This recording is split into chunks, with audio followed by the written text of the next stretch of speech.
Tava pensando aqui nesse pessoal que faz a FIV 3, 4 vezes, como você disse. Paga 3, 4 vezes o procedimento. Se te corrigisse antes, seria só um. Então, para a clínica, fazer só uma vez ou fazer 4, financeiramente é melhor fazer 4, porque existe um certo conflito de interesse nessa área. E aí, voltando à endometriose, por exemplo, quando que o caso é cirúrgico de fato? E quando que operar seria meio que uma imprudência porque não chegou nesse ponto? Porque no nosso caso, quando a Malu teve o diagnóstico, falaram, não, é cirúrgico. Eu pensei, pô, mas a gente nunca nem tentou engravidar. Falei, vamos tentar? Nem E tentamos e engravidamos. Né? Aí não foi pra frente a gestação. Mas será que realmente era melhor conduta operar na mesma hora? Então, quando que é cirúrgico e quando não é? Spoiler, não operei. Não operou, felizmente. No passado, eu vou falar a parte de gestação, porque é o que como a gente entende endometriose. Eu como e depois eu como ex-cirurgião de endometriose, eu posso depois dizer. Isso, e só colocando um ponto aqui, eu citei o conflito na FIV, porque nesse caso também a consulta é R$1.000, a operação é 30, né? Então, se a consulta virar uma operação... Exatamente. A gente não chegou a cotar a operação. Chutei um valor aqui, mas um pouco mais alto. O que a gente entende hoje em relação à cirurgia é que na cirurgia não é tão indicada como se pensava no passado. Então, essa é uma conduta que mudou há uns 20 anos também. Os novos trabalhos saíram, inclusive a última recomendação da Sociedade Americana de Reprodução Assistida é que primeiro pense na gestação, depois pense na cirurgia. Então, a gente tem primeiro entender o contexto da gestação, se ela quer engravidar, pensar e fazer de tudo para que não engravide sem fazer o tratamento cirúrgico. Isso é factível para todas as mulheres? Não, todas é muita gente, é o que eu falo.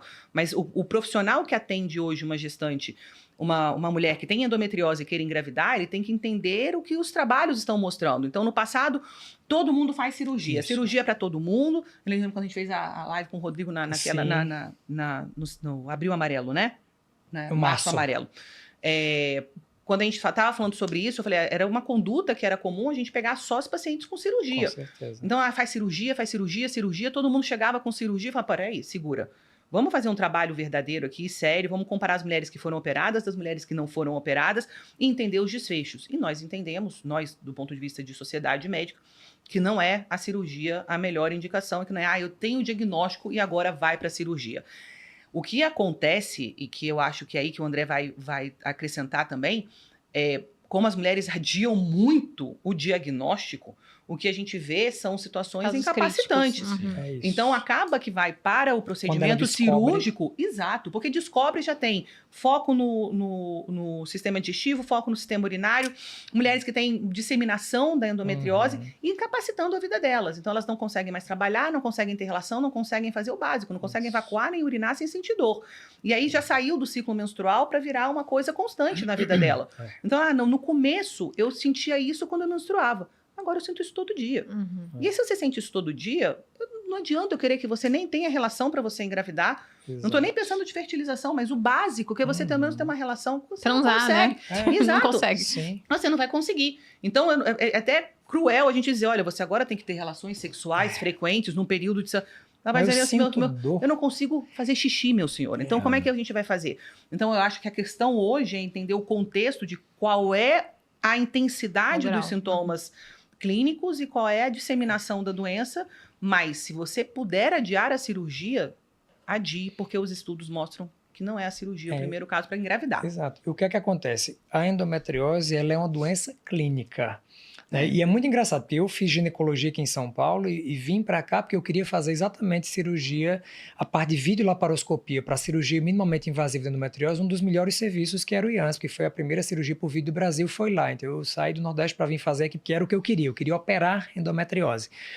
E durante o meu mestrado, eu comecei o mestrado em 2015, estudando, avaliando a qualidade de vida das pacientes com endometriose, e a gente acompanhava o pré e pós-operatório, né, ao longo da residência. Eu disse, meu Deus, esse pessoal não melhora nada.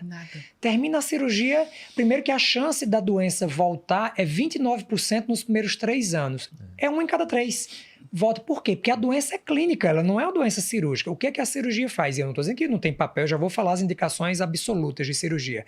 E é incrível quando é bem feita. O prego do pé, né? Quando você pisa. Exatamente, é quase isso. Por quê? Quando você tem uma doença, quando você entende que a doença é clínica e que o tratamento é exatamente esses 4 pilares que a gente comentou anteriormente, a cirurgia ela é feita para retirar os focos visíveis da doença. Mas endometriose, a definição de endometriose é presença de tecido endometrial, entre aspas, glândulas ou estroma. 2 coisas que você só enxerga no microscópio.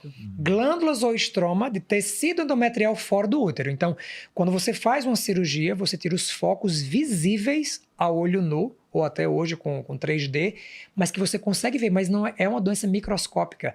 Então, em teoria, grande parte das cirurgias elas são subótimas. Você deixa focos remanescentes na pelve da paciente. Salvo engano, ou foi 2021 ou 2022, o professor Charles Chaperon, que é o maior cirurgião de endometriose do mundo, ele é um francês, ele fez uma campanha mundial que chamava One Shot Surgery. Então, a cirurgia de uma tentativa. E a campanha era uma campanha muito estigmatizante, que era ligue os pontos da sua cirurgia de endometriose. A cirurgia de endometriose era classicamente feita por videolaparoscopia, onde você coloca uma câmera por uma incisão no umbigo e depois 2 câmeras para a gente manipular e fazer a cirurgia na lateral. Então, tinha pacientes que colocavam assim, 2014, esse furo, esse furo, esse furo. 2015, esse furo, esse furo. E aí fazia a campanha, tem as fotos que chamavam muita atenção no mundo. Depois vocês podem ver isso na internet. Ligue os pontos da sua cirurgia. Eu tenho pacientes que operaram 8 vezes endometriose. Caramba. E aí ela já operava que nem era às vezes da endometriose, era da complicação da cirurgia da cirurgia anterior, porque cada cirurgia que você faz, você gera uma nova aderência, você gera um novo você é trauma. cirurgião, mas eu sou bem contra cirurgias no geral. Eu e o Bruno, a gente corre. Se a gente Não, eu fiz uma, né? Sim. Foi fez a uma, varicocele. exatamente, mas é... É que tem que analisar risco-benefício. Claro, né? por exemplo, Tudo é aí risco-benefício. você perguntou quais são as situações que tem obrigação. Sim, porque existe um papel da cirurgia, ele é fantástico, e tem muitas situações que o remédio nem chega, porque tem tanta lesão que ele não vai conseguir entrar naquela região para poder fazer o efeito. Então, se você tem uma lesão de endometriose que obstrui mais de 50% da luz do intestino, você precisa fazer. Se você tem lesões no ureté, que é exatamente os caninhos que drenam a urina dos rins para a bexiga, você precisa fazer, porque responde muito pouco ao tratamento clínico. E se você tem lesões infiltrativas na bexiga. Essas 3 são indicações formais.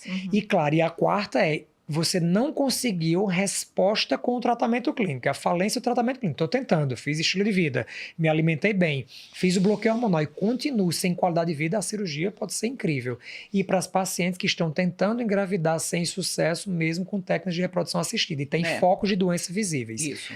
E o último é pacientes que vão entrar na menopausa ou estão na menopausa e querem fazer reposição hormonal e têm lesões no ovário maior do que 3 centímetros, porque aí existe um risco de malignização para a menopausa. Entendi. Se tiver A presença de tecido ovariano, de tecido endometrial no ovário, quando a mulher entra na menopausa que para de produzir estrogênio, você vai fazer a reposição, existe uma taxa de malignização dessa célula virar uma célula cancerígena em até 3%.